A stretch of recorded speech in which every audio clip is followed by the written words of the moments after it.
के अबीर होली खेले चलनी भवानी। दूसरा होली खेले मैहर धमावा। दूसरा होली खेले मैहर धमावा।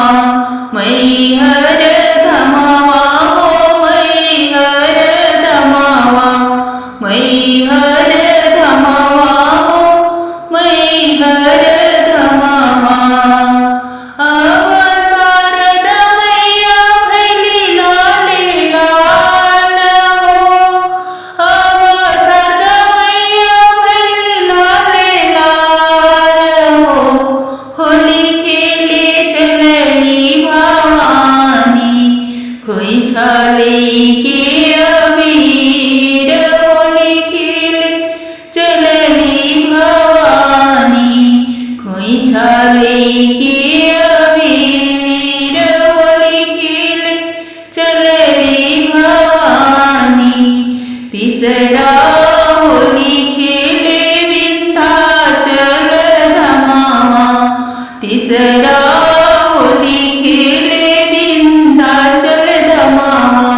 विंध्याचल धमावा हो विंध्याचल धमावा। विंध्याचल धमावा हो विंध्याचल धमावा।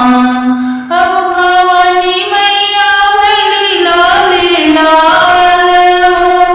अब भवानी मैया भैली लाले लाल हो। होली खेले चलनी भवानी। कोई छाले के अबीर होली खेले चलनी भवानी। कोई छाले के अबीर लेके अबीर हो लेके अबीर होली खेले चलनी भवानी।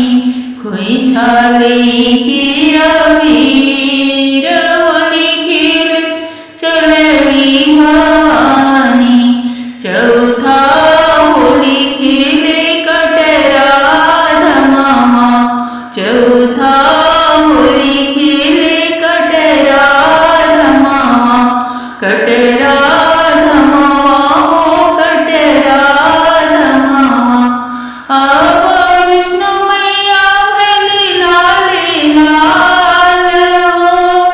अब विष्णु मैया भैली लाले लाल हो। होली खेले चलनी भवानी। कोई छाले के अबीर होली खेले चलनी भवानी।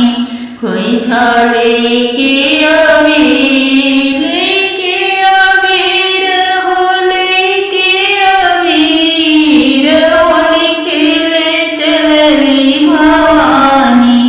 कोई छाले के अबीर होली खेले चलनी भवानी। धन्यवाद।